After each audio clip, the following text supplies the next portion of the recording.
Satuan Tugas Penanganan COVID-19 menyatakan peta zonasi risiko terkini menunjukkan sebagian besar wilayah di Indonesia berzona oranye atau memiliki risiko sedang.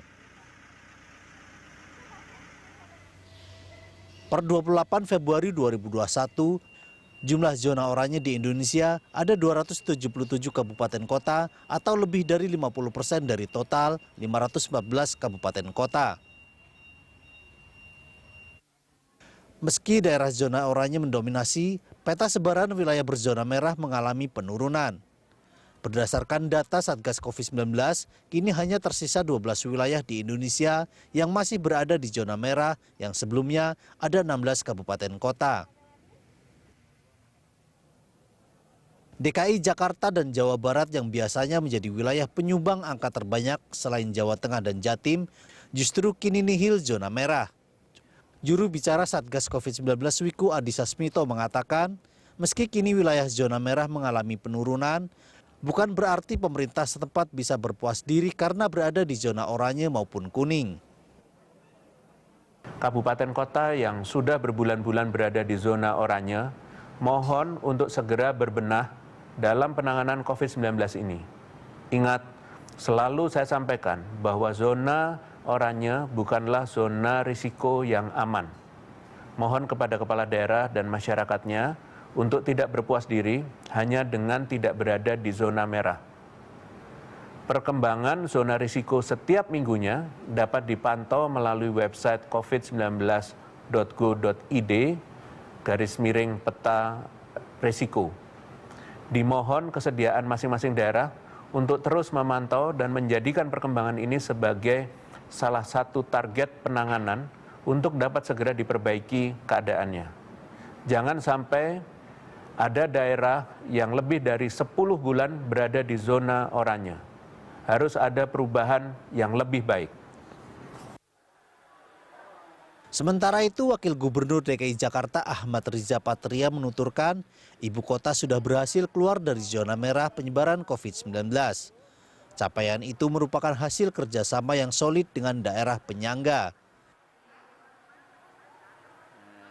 Tingkat kesembuhan pasien konfirmasi positif COVID-19 sudah menyentuh di kisaran 96,6%. Sementara tingkat kematian pasien konfirmasi positif COVID-19 berada di angka 1,6%. Tim Liputan, Berita 1, Jakarta. Pemirsa, Jakarta keluar dari zona merah, itulah topik dialog kita di pagi hari ini. Dan untuk membahasnya kita sudah terhubung dengan Wakil Gubernur DKI Jakarta Ahmad Riza Patria. Selamat pagi Bang Riza, apa kabar? Selamat pagi, Assalamualaikum, kabar baik, Alhamdulillah. Baik, Bang Riza, ini kalau bicara soal apa yang disampaikan sama Prof. Wiku beberapa waktu lalu, bahwa Jakarta menjadi salah satu wilayah yang keluar dari zona merah, ini patut diapresiasi. Tapi mungkin belum saatnya untuk dirayakan ya Bang ya? Iya. Nah, ini apa sebetulnya kalau menurut amatan dari Bang Riza sendiri, apa yang membuat Jakarta pada akhirnya bisa keluar dari zona merah? Ya, memang Jakarta bisa keluar dari zona itu ada beberapa syarat ya, diantaranya kurang lebih ada 15 indikator yang membuat Jakarta bisa keluar atau terbebas dari zona merah ya. Di antaranya adalah 11 indikator epidemiolog. Kemudian 2 adalah indikator surveillance kesehatan, dan 2 lagi adalah indikator daripada pelayanan kesehatan. Jadi inilah yang menjadi dasar kenapa Jakarta bisa keluar ya. Di antaranya penurunan jumlah kasus positif, penurunan kasus OPD dan PDP, kemudian kenaikan jumlah yang sembuh, kasus aktif positif selama 2 minggu dan sebagainya, ada 15 ya yang menjadi indikator. Dan ini semua berkat kerja keras kita bersama, ya, khususnya masyarakat ya, karena sesungguhnya kontribusi pemerintah itu menurut para pakar hanya 12% ya, hanya 20%, 80% ada pada ketaatan kepatuhan masyarakat, 20% itu telah pada regulasi yang kita perbaiki, jumlah aparat yang hadir, kemudian sanksi yang kami kenakan, itu memberikan kontribusi 20%. Tapi 80%-nya terletak pada kepatuhan, ketaatan, dan disiplin dari masyarakat melaksanakan protokol kesehatan.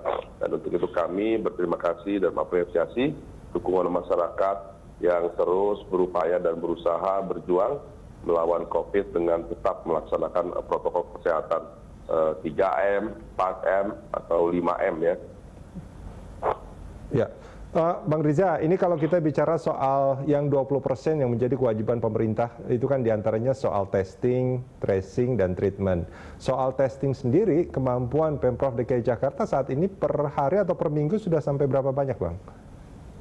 Jadi sebenarnya kontribusi kita ya, kita sudah melebihi 10 sampai 12 kali dari standar WHO ya.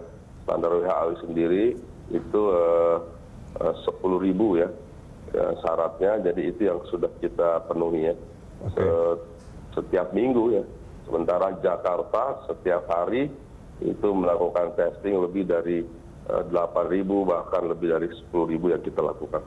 Jadi memang tugas kami adalah 3T ya, yaitu testing, tracing, dan treatment. Nah, untuk menyelesaikan masalah itu kuncinya adalah harus segera melakukan identifikasi masalah. Identifikasi masalah terkait COVID terletak pada sejauh mana kemampuan kita mengidentifikasi titik-titik penyebaran COVID. Nah, untuk mengetahui titik-titik penyebaran COVID itu tidak ada lain dengan cara adalah melakukan testing. Dengan melakukan testing maka kita segera mengetahui di mana adanya penyebaran COVID. Dengan mengetahui di mana dan siapa yang mendapatkan COVID, maka kita dapat melakukan langkah-langkah selanjutnya, diantaranya pencegahan, penanganan COVID, dan juga tentu pengendalian COVID. Alhamdulillah saat ini Jakarta bisa keluar dari zona merah. Ya. Nah, itu dia pertanyaannya sebetulnya, Bang Riza. Ketika DKI Jakarta sudah mampu bahkan melebihi standar WHO, testing itu kan selain hanya untuk mendeteksi siapa saja yang kemudian terinfeksi untuk segera mendapatkan perawatan dan dipisahkan dari masyarakat yang lain, tapi juga ini kan berpengaruh pada tracingnya. Nah, untuk tracingnya sendiri apakah saat ini masih mudah, artinya masih bisa dirunut bahwa orang ini kena dari siapa dan dia sudah bertemu dengan siapa saja, atau sebetulnya kondisi saat ini itu sudah tidak semudah itu sebetulnya? Ya, jadi menurut regulasi yang terbaik adalah kita harus mendapatkan 30 kontak tracing ya dari siapa saja yang terpapar virus corona. Nah, memang ini yang menjadi masalah ya. Tidak semua masyarakat itu mencatat, mendata ya hari-hari dia ketemu siapa dan bagaimana. Nah, kami sendiri sebetulnya sudah memiliki aplikasi yang hari-hari harus diisi. Ya, kalau seperti pejabat lain-lain seperti saya, kita punya jadwal hari ini terima siapa, jumlahnya berapa, siapa saja, bahkan ada absennya yang setiap ketemu kita. Nah, tidak semua masyarakat melakukan seperti ini. Untuk itu maka kejujuran, ketelitian, kecermatan masyarakat itu menjadi penting ya. Jadi kalau ke masyarakat hari ini terpapar virus corona, maka dia harus segera mengisi daftar. Tanggal hari ini dia ketemu siapa saja di mana. Kemudian kemarin siapa di mana dan seterusnya. Mudah-mudahan juga dapat mengejar kontaknya sehingga dapat dihubungi, sehingga siapa saja yang berinteraksi kepada kita paling tidak dalam seminggu atau 10 hari ke belakang itu dapat kita telusuri, kemudian dihubungi, kemudian orang-orang tersebut diharapkan bisa juga melakukan testing. Nah, begitulah. Kalau itu dapat dilakukan secara baik dan lengkap, maka itu sangat membantu dalam rangka pencegahan, penanganan, dan pengendalian COVID itu sendiri. Kecuali mungkin mereka yang terinfeksi itu bisa jadi banyak beraktivitas di ruang publik mungkin ya, Bang Riza ya? Ya, memang itu kesulitan yang berat ya bagi kita yang berinteraksi, umpamanya saya ya kan naik bus, ya susah kita ngubungin orang di bus itu siapa saja, umpamanya naik kereta begitu ya. Kemudian saya ketemu orang di satu tempat yang tidak bisa dihubungi, itu juga kendalanya. Jadi sekali lagi untuk itu makanya penting bagi kita untuk terus melaksanakan 3M. Kalau kita melaksanakan 3M dalam keseharian kita atau 4M atau 5M itu akan sangat membantu sekali. Jadi untuk itu tidak ada pilihan lain.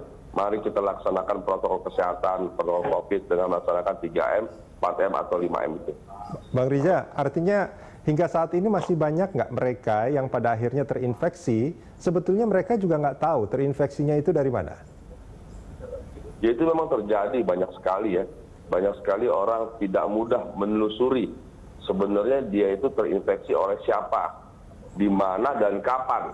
Nah itu banyak terjadi. Jadi memang sekali lagi karena ini pekerjaan yang tidak mudah ya, untuk itu pilihannya tidak ada lain selain 3M, 4M atau 5M itu, laksanakan 5M. Itulah yang terbaik yang bisa kita lakukan dengan tidak berada di kerumunan, menghindari mobilitas dan sebagainya ya. Oke. Selain tadi memakai masker, mencuci tangan dan menjaga jarak. Baik. Ketika tracing itu menjadi salah satu masalah, memang kita mengharapkan bahwa disiplin masyarakat itu semakin tinggi. Tapi pernah nggak Pemprov DKI mungkin melakukan semacam survei sebetulnya untuk disiplin masyarakat sendiri saat ini, apakah sudah sangat baik atau sebetulnya masih ya kurang menyenangkan ya, masih rendah gitu? Atau karena kalau kita melihat misalkan beberapa waktu lalu Pak Doni Monardo mengatakan tapi secara nasional bahwa disiplin masyarakat soal penerapan 3M itu naik turun sebetulnya. Ya betul sekali, jadi disiplin masyarakat terkait 3M, 4M, 5M ini memang naik turun. Tapi kalau kita lihat data ya, Jakarta ketika melakukan PSBB ketat itu masyarakat lebih dari 60% berada di rumah, artinya masyarakat sangat disiplin. Kemudian yang kedua, kalau kita keseharian kita ke Jakarta, ke ruang-ruang umum, ruang publik, sebetulnya kita melihat masyarakat secara umum banyak sekali yang menggunakan masker. Hampir tidak ada kita lihat tidak menggunakan masker. Yang kita lihat sebaliknya, kalau di Jakarta itu, kalau orang tidak menggunakan masker sepertinya aneh. Namun demikian, mohon maaf, tidak bermaksud lain. Kalau kita keluar Jakarta, lihat daerah lain, nah, yang terjadi mungkin sebaliknya, banyak sekali masyarakat yang belum menggunakan masker, umpamanya. Itu contoh sekali. Nah, kalau kita ke banyak tempat di daerah, sebaliknya banyak sekali warga yang belum menggunakan masker. Jadi sebenarnya penggunaan masker itu di Jakarta jauh lebih baik dibandingkan daerah-daerah lain. Baik. Inilah yang memang cukup tinggi kesadaran masyarakat Jakarta terkait melaksanakan 3M, 4M atau 5M tersebut ya. Baik. Namun demikian memang ini perlu terus ditingkatkan ya, karena penggunaan masker ini memang selain harus masif dilakukan, dia harus sepanjang waktu. Artinya kalau saya keluar dari pagi sampai malam, ya dari pagi sampai malam saya harus gunakan masker. Kita melepas masker itu cuma waktu-waktu tertentu seperti tidur, sedang makan, sedang wudhu gitu. Yang lainnya kita tidak ada pilihan, kita harus menggunakan masker. Baik. Bang Riza, kita jeda sebentar. Kita akan lanjutkan ini di segmen berikut. Pemirsa jangan kemana-mana, Morning Talks masih akan kembali usai jeda.